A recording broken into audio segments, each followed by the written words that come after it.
Electrohomoeopathy के अध्ययन के क्रम में आज हम एनाटॉमी और फिजियोलॉजी वाले भाग में हम और बॉडी सिस्टम यानी ऑर्गन सिस्टम है ना, हमारे ऑर्गन सिस्टम जो है हमारे जिसके द्वारा हमारी बॉडी संचालित होती है, हम बोल रहे हैं, चल रहे हैं, खा पी रहे हैं, जो हमारे शरीर की एक्टिविटी या क्रियाएं हैं सभी एक ऑर्गन सिस्टम के तहत आपको बंधी हुई है ना। ये ऑर्गन सिस्टम कौन कौन से होते हैं आपके शरीर में उसका नाम हम बताएंगे। फिर उन ऑर्गन सिस्टम में कौन कौन से ऑर्गन मिलकर उस सिस्टम बनाते हैं, उन ऑर्गन के क्या क्या डिजीज हो सकते हैं और फिर उनके पर आपको कौन कौन सी इलेक्ट्रोहोम्योपैथिक औषधियाँ आपको प्रभावी होती हैं, इसके बारे में हम इसमें अध्ययन करेंगे। केवल हम ऑर्गन सिस्टम में ऑर्गन और ऑर्गन के होने वाले डिजीज पर विशेष चर्चा करेंगे, है ना, और डिजीज का नाम बताएंगे और फिर उसके बाद में उन ऑर्गन पर कौन कौन से इलेक्ट्रोहोम्योपैथिक औषधियाँ प्रभावी होती हैं इसके बारे में अध्ययन करेंगे। और साथ में बाद में अन्य वीडियो में हम आपको जब प्रैक्टिस ऑफ मेडिसिन का स्टडी करेंगे उसमें जो है उन ऑर्गन के आपको डिजीज पर विस्तृत चर्चा होगी और उनके इलेक्ट्रोहोम्योपैथिक फॉर्मुलेशन को हम बताएंगे, है ना। आज हम केवल इस सिस्टम शुरू कर रहे हैं तो हर सिस्टम के बारे में एक संक्षिप्त जानकारी, उस पर कौन कौन ऑर्गन होते हैं, कौन कौन उसमें मेडिसिन काम करती है, इसके बारे में हम अध्ययन करें। तो चलिए पहले शुरू करते हैं हम स्केलेटल सिस्टम, है ना। सिस्टम के नाम हमने यहाँ लिख दिए हैं आपको, स्केलेटल सिस्टम, है ना। उसके बाद आपको मस्कुलर सिस्टम, आपको इंटीगुमेंट्री सिस्टम, है ना, जिसमें आपको नेल हेयर और आपको स्किन के बारे में पढ़ते हैं। उसके बाद में है रेस्पिरेटरी सिस्टम, श्वसन तंत्र, उसके डाइजेस्टिव सिस्टम और पाचन तंत्र, ब्लड सर्कुलेटरी सिस्टम, रक्त परिवहन तंत्र और एक्सक्रीटरी सिस्टम, है ना, जिसमें आपको यूरिनरी सिस्टम भी जिसको हम कहते हैं, और आपको रिप्रोडक्टिव सिस्टम, प्रजनन अंग तंत्र और एंडोक्राइन सिस्टम, है ना। और इसके बाद में आपको इम्यून सिस्टम जिसको लिम्फेटिक सिस्टम के नाम से भी जानते हैं, और आपको नर्वस सिस्टम, है ना, आपको जिसको तंत्रिका तंत्र कहते हैं। सबसे पहले हम स्केलेटल सिस्टम तो शुरू करेंगे। स्केलेटल सिस्टम जो है क्या है, बोन और कार्टिलेज से बना हुआ एक ढांचा होता है और ये हमारे शरीर का एक आकार देता है ना। और इसमें हर आपको बोन, कार्टिलेज, लिगामेंट, है ना, टेंडन सब आपको सम्मिलित रहते हैं, है ना।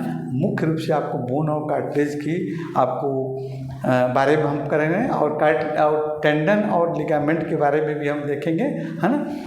तो ये जो आपका बॉडी जो है, आपका शरीर जो है, एक मानव कंकाल जो है इसके ढांचा है ना। ये आपको स्केलेटल सिस्टम में हम इसी ढांचा के बारे में पढ़ते हैं। इसमें कितनी हड्डियां होती हैं और कौन कौन सी हड्डियां होती हैं, किस ऑर्गन में कितनी हड्डियां होती हैं, क्या उसके नाम हैं, इसके बारे में हम स्टडी करेंगे। और फिर इन पर कार्य करने वाले इलेक्ट्रोहोम्योपैथिक औषधियों के बारे में भी हम थोड़ा सा जिक्र करेंगे। देखिए, ये जो स्केलेटल है सिस्टम जो है हमको चलने, दौड़ने, घूमने फिरने, बोलने, लिखने, पढ़ने में सभी मदद करते हैं। और ये जो है आपको ब्लड सेल्स का निर्माण एवं खनिज पदार्थों का भंडारण करते हैं, यानी बोन मैरो से आपका क्या बनता है, आपका ब्लड बनता है और खनिज पदार्थों का आपको भंडारण करते हैं, जैसे कैल्शियम कार्बोनेट है, फास्फोरस है ना, इन सभी का भंडारण भी करते हैं। आपको इस मानव कंकाल में आपको 206 हड्डियाँ पाई जाती हैं, लेकिन आपको चाइल्ड बचपना अवस्था में जो बच्चे होते हैं उस बच्चों में आपको 300 के आसपास में हड्डियाँ पाई जाती हैं। तो आपका जो है एडल्ट में 2 से 6 हड्डियाँ कहाँ कहाँ होती हैं, इसको स्टडी करने के लिए हम यहाँ स्केलेटल मानव कंकाल तंत्र लगा हुआ है। इसको हम एकदम इजी वे में आपको बता देते हैं कि आपको किस में कितनी हड्डियाँ होती हैं। आप ध्यान से सुनें। हड्डियों को काउंट करने के लिए सबसे पहले हम क्या करते हैं, आपके मानव कंकाल को 2 भाग में बांटेंगे, है ना। एक होता है एपेंडिकुलर पार्ट्स, है ना, जिसके माध्यम से हम हाथ अपना चलाते हैं, पैर चलाते हैं, यानी हमारे अंग से बाहर से अटैच रहता है। जैसे हमारे अपर लिम्ब आपको हैंड हो गया, आपका हमारा पैर हो गया, हाँ, ये आपका एपेंडिकुलर पार्ट हुआ, है ना। और ये पेंडिकुलर का पार्ट जो हमारे शरीर के विभिन्न क्रियाओं में भाग लेते हैं, जैसे हम चौक से लिख रहे हैं, है ना, या आपको बोर्ड मतलब चल रहे हैं, घूम फिर रहे हैं, इत्यादि कामों को संचालित करता है।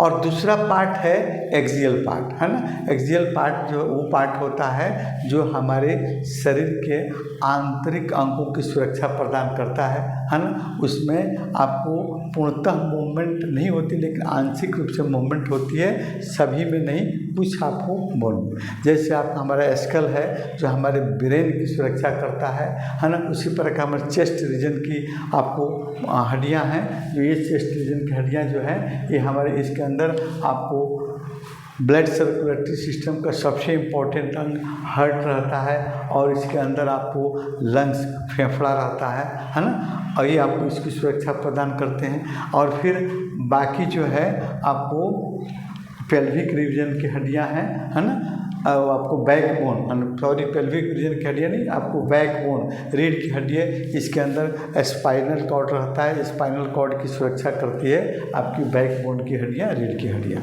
ठीक है, तो अभी हम काउंट करेंगे। सबसे आपको एक्सटर्नल पार्ट, आपको एक्सटर्नल एपेंडिकुलर पार्ट, तो एपेंडिकुलर पार्ट में देखते हैं दोनों हैंड, ये हैंड, एक हैंड में आपको 30 हड्डियाँ होती हैं, 30।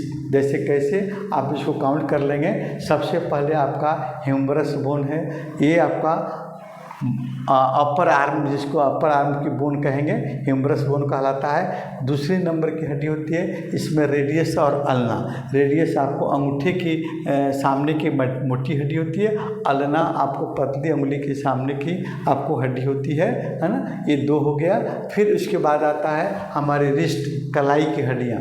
कलाई की हड्डियों में आपको 8, जिसको हम कार्पल के नाम से जानते हैं, 8 कार्पल आपको छोटी छोटी हड्डियाँ होती हैं कलाई में हमारे, है ना। और फिर उसके बाद हमारा आता है आपको पंजा, ये पंजा जिसको मेटाकार्पल कहते हैं। मेटाकार्पल में 5 हड्डियाँ होती हैं। उसके बाद आती है हमारी अंगुलियाँ, ये अंगुलियाँ, है ना, ये फिंगर जिसको हम फ्लेंजाई कहते हैं। और फ्लेंजाई में आपको 14 हड्डियाँ होती हैं, छोटी छोटी, आपको 14 बोन्स होते हैं, समूह 14 बोन्स का समूह होता है ना। इसको सभी को हम काउंट करेंगे तो आपको 30 यानी 30 हड्डियाँ आपको हो जाएंगी। जैसे आपको अंगुलियों में 4 अंगुलियाँ हैं, हर अंगुली में 3 जोड़ होता है, 3 बोन होता है, तो 4 3 12 हो गया।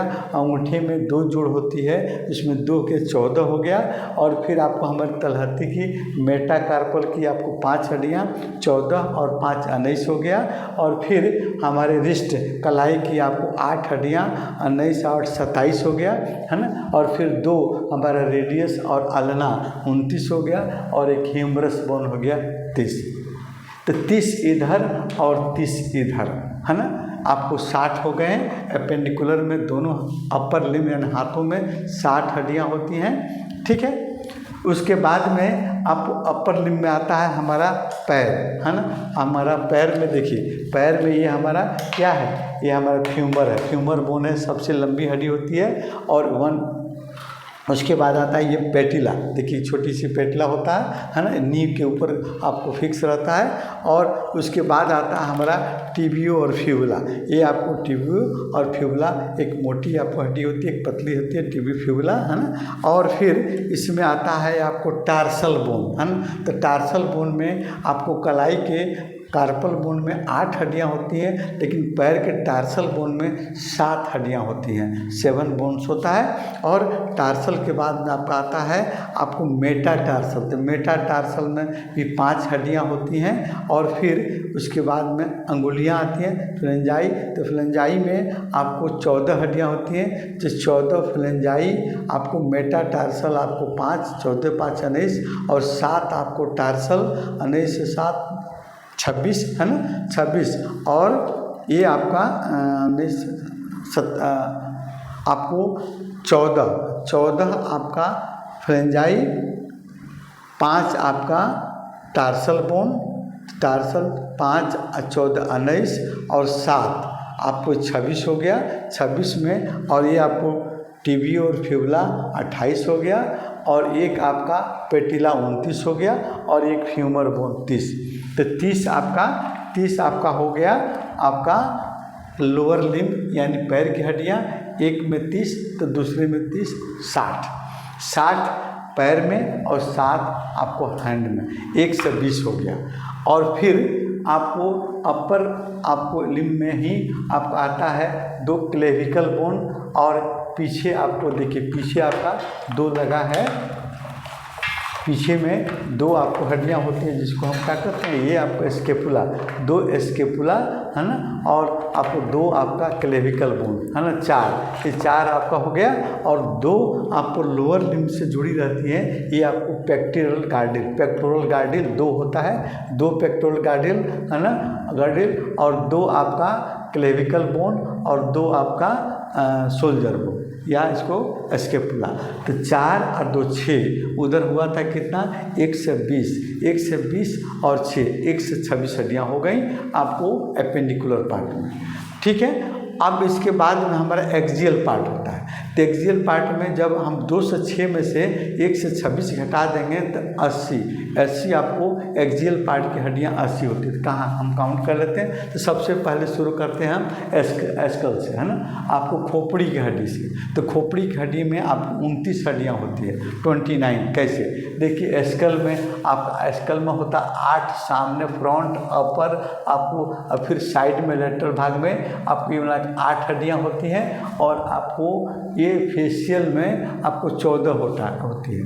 14 और 8 22 हो गया, है ना, यानी एस्कल के ऊपरी पार्ट्स बगल में और सामने वाला मिलाकर आपको 8 होता है। और फिर फेस में आपको 14 हड्डियाँ होती हैं, 14 और 8 22 हो गया, है ना, और 3 इधर कान की हड्डियाँ और 3 इधर कान की हड्डियाँ, बहुत छोटी छोटी आपके शरीर की सबसे स्मॉल हड्डी है ना, वो आपको हड्डी देती है, 3 इधर कान की और 3 इधर की, 6। तो आपका 22 से 6 28 हो गया।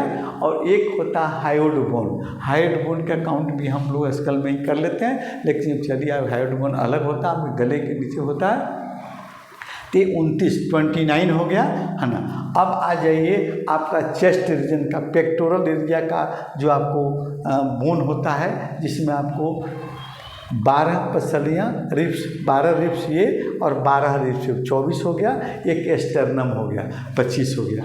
तो हमारा एस्कल पार्ट्स में 29 और चेस्ट रीजन पार्ट में आपको हो गया 25, है ना। बाकी जो है बैक बोन की हड्डी, तो बैक बोन की हड्डी यहाँ हम आपको दिखा रहे हैं, है ना। रीढ़ की हड्डी कहाँ होती है, देख ये होता है आपका बैक बोन, ये दोनों पेक्टोरल गार्डियल हो गया, ये दोनों आपको फ्यूमर बोन जुड़ा हुआ है। ये आपको बैक बोन में आपको 26 हड्डियाँ होती हैं, 26 हड्डियाँ होती हैं। लेकिन बच्चा जब रहता है, छोटा बच्चा रहता है, तो उसमें 33 होती हैं, लेकिन 33 को भी हम बता देते हैं और 26 को भी बता देंगे। तो सबसे पहले हम आपको 33 को हम सेलेक्ट करते हैं, जो बच्चों में होता है ना। तो बच्चों में होता है 33। कैसे, देखिए सबसे पहले सर्वाइकल रीजन में, ये वाला रीजन सर्वाइकल रीजन में 7 हड्डी होती है, वर्टिब्रियाँ होती हैं। और उसके बाद में थ्रोसिक रीजन में आपको 12 होती हैं। और फिर आपको लंबर रीजन में होती हैं आपको 5, है ना। सैक्रल रीजन में 5, और फिर आपको कॉक्सिजियल रीजन, है ना, ये आपका हो गया। कॉक्सिजियल रीजन में आपको होता है 4। तो 4 और 5 9 12, है ना, 12 21 और 21 और 5 26 और 7 और 33 हो गया। लेकिन जब हम एडल्ट में युवावस्था में आ जाते हैं, तो ये आपको सैक्रल रीजन की 5 हड्डियाँ डिफ्यूज होकर एक सिंगल सैक्रल का रह जाता है। और फिर आपको 4 जो कॉक्सिजियल का आता है, ये भी डिफ्यूज होकर एक रह जाता है। तो आपको 7 हो गया सर्वाइकल रीजन का, 12 हो गया आपको थ्रोसिक रीजन का, 5 हो गया लेटरल आपको लंबर रीजन का, और फिर आपको एक कॉक्सिजियल और एक सैक्रल। इस तरह आपको टोटल हो गया आपको 26 हड्डियाँ। तो इधर हमने देखा क्या, है ना, इधर देखा हमने आपको 29 आपको स्कल के लेकर, और आपको चेस्ट रीजन का 25, और फिर आपको ये 26, है ना। इस सभी को काउंट कीजिएगा तो हो जाएगा 80, यानी 80 ये औषधियाँ आपको एक्सियल पार्ट्स की औषधि, एक्सियल पार्ट्स की आपको बोन, है ना, आपको हो गया 80। और फिर आपका अपेंडिकुलर पार्ट का होगा 126। दोनों का आप काउंट कर देंगे तो आपको 206 हड्डियाँ आपको हो जाएंगी। अगर इसमें 3 हड्डियाँ आपको इधर 33 होती हैं तो 60 हड्डियाँ और बन जाते, 307 के आसपास में बच्चों में होती है आपको टोटल हड्डियाँ, है ना। तो इस तरह आपका स्केलेटल सिस्टम में कितनी हड्डियाँ होती हैं हमने काउंट कर लिया। हम अगले वीडियो में इन स्केलेटल सिस्टम में भाग लेने वाले जो ऑर्गन होते हैं, जैसे आपका बोन है, आपका कार्टिलेज है, लिगामेंट है, टेंडन है ना, इसका हम के बारे में बता देंगे। इसके कौन कौन से बोन के डिजीज होते हैं, कार्टिलेज के कौन कौन से डिजीज होते हैं, लिगामेंट के कौन कौन से डिजीज होते हैं, और फिर आपका टेंडन का कौन कौन सा डिजीज होते हैं, इसके बारे में हम इसके बाद वाले वीडियो में हम बताएंगे। हमारा देखिए मेन सिद्धांत है कि आपको इलेक्ट्रोहोम्योपैथ की अच्छी जानकारी हो। किसी भी मेडिकल साइंस में ये जो हमने बताया एनाटॉमी और फिजियोलॉजी मोस्ट है, इसके बगैर आप कोई भी मेडिकल साइंस में अच्छा नहीं कर सकते हैं, है ना। तो जब आप इस ऑर्गन के बारे में जान जाएंगे तो ऑर्गन के डिजीज के बारे में जान जाएंगे, डिजीज के फंक्शन, है ना, कैसे बीमार हम पड़ते हैं इसके बारे में जान जाएंगे। और इलेक्ट्रोहोम्योपैथ में ऑर्गेनिक मेडिसिन है, ऑर्गन वाइज मेडिसिन दिया गया है ना। तो किस ऑर्गन की कौन सी इलेक्ट्रोहोम्योपैथिक दवाई है उसको हम अगर उस पर प्रयोग करते हैं तो फिर उस ऑर्गन के डिजीज को हम आसानी से ट्रीट कर लेंगे, है ना। अगले वीडियो का इंतजार कीजिए।